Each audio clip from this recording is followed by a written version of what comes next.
queridos irmãos do Grupo Rocha Eterna, tudo bem com vocês? Mais uma vez estamos aqui para continuar falando de oração. No vídeo passado nós falamos sobre como não orar, né? A gente às vezes sabe bastante como orar, mas não identificamos o que não fazer na oração, né? E nós citamos duas coisas que Jesus fala quando ele vai ensinar a gente a orar, que é não orar para parecer o que a gente quer, com a intenção de ser alguma coisa, ser reconhecido, performar alguma coisa, e também não orar com vãs repetições, né? Repetindo orações pela quantidade, né? E aí surgiu algumas dúvidas, por exemplo, em relação à nossa oração em público, né? Isso seria uma oração para ser? Depende, né, da intenção do seu coração, se você realmente usa aquelas palavras, se você está tentando impressionar alguém ou a si mesmo, ou até mesmo a Deus, né, usando palavras difíceis. A ideia é que você seja o mais espontâneo possível, né, que você está ali diante de uma pessoa que você tem intimidade. Então a oração, quando você quer ser alguma coisa, geralmente ela foge dessa situação. E a vã repetição, a gente pode confundir com a perseverança. Ela tem a ver com a fé, tem a ver com tentar mudar alguma coisa, né? Convencer Deus, como Abraão várias vezes foi lá perguntar para Deus se tivesse mais um pouquinho de gente lá em Sodoma, se o Senhor se salvava, e ele foi persistindo, perseverando, insistindo e mudando aquela realidade, né, de acordo com o que Deus tinha para aquele povo, com a intenção do Senhor para a nação. Então tudo tem uma congruência. E a perseverança, ela é uma oração, às vezes, que o Senhor ainda não nos respondeu. E a gente está aguardando essa resposta. E a gente quer muito alguma coisa, né? A gente deseja muito algo e faz sentido para a gente continuar orando por aquilo, né?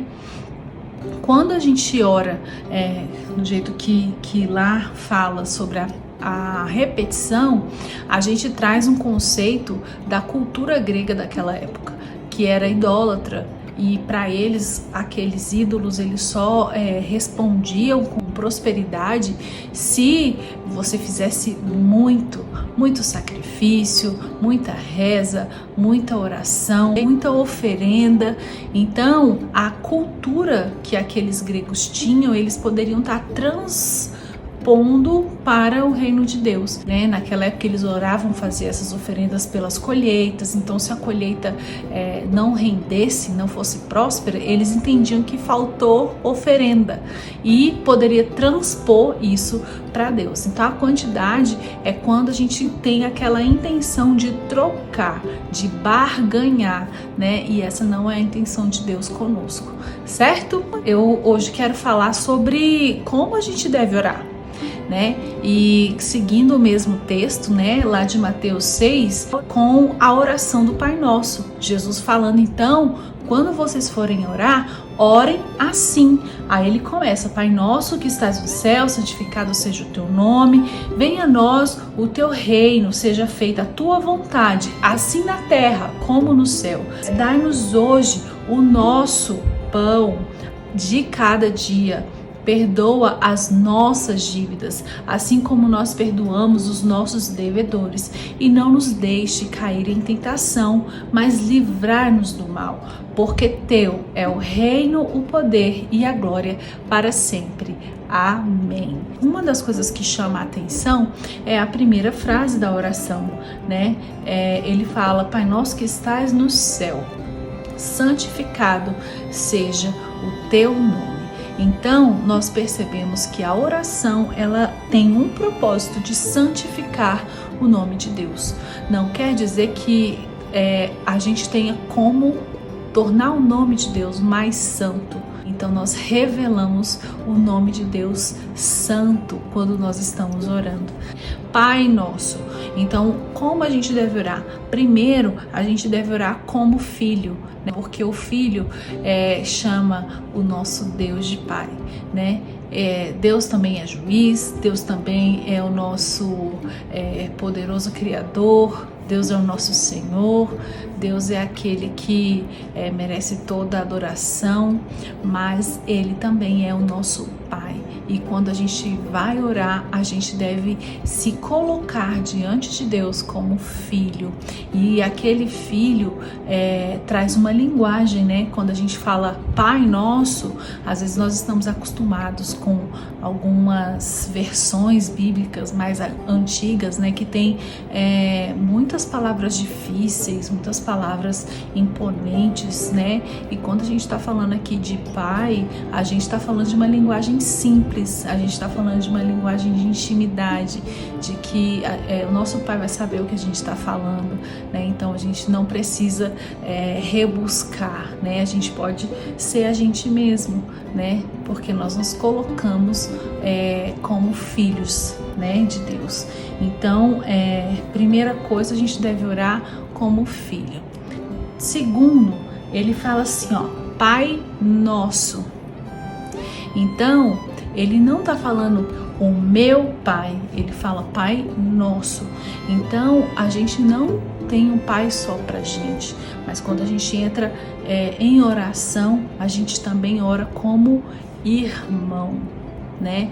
É o nosso Pai. Então a gente não fala sobre o eu, né?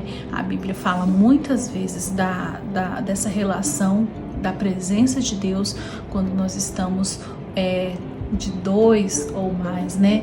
Na relação do casamento, que somos dois, a relação da igreja, que é uma comunidade, das nações, que são famílias inteiras, né?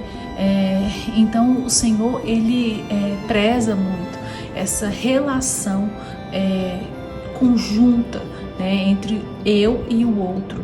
E quando a gente vai orar, a gente preserva essa identidade de irmãos. E a gente vê isso claramente quando ele fala Pai Nosso, o pão nosso de cada dia nos dai hoje, perdoe as nossas dívidas, não nos deixe cair em tentação, livra-nos do mal, né? Sempre o nós. Então Jesus, ele tira o eu. Ele não ora só como filho, na intimidade, pai e filho, mas ele ora como irmão. E ele traz a comunidade. Eu oro em favor da minha família, eu oro em favor da igreja, eu oro em favor da nação. Eu sempre coloco o coletivo como prioridade no reino de Deus. E terceiro, a gente deve orar como cidadão do reino, né? Ele fala assim, venha o teu reino. Quando ele fala venha o teu reino, ele está entendendo que as nossas necessidades aqui são para nutrir aquele reino, o reino celestial.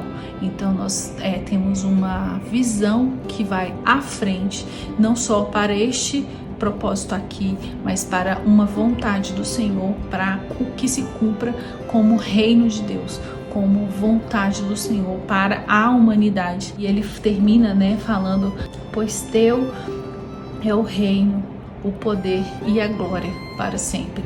Amém. Então, quando a gente ora como cidadão do reino, eu estou conferindo todo o poder ao rei, né, ao rei dos reis. E a gente coloca o Senhor no lugar, no trono, né, de rei da nação. Então, é isso que eu queria deixar para vocês, né? Primeiro, a gente ora para santificar o nome de Deus. A gente deve orar como filho, com intimidade. Nós devemos orar como irmãos, trazendo sempre o nós e excluindo o eu.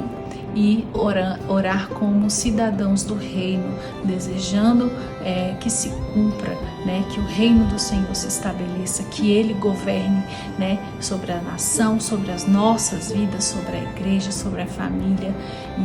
E isso é o que faz o nome do Senhor ser revelado como santo, né, quando a gente tem orado dessa forma.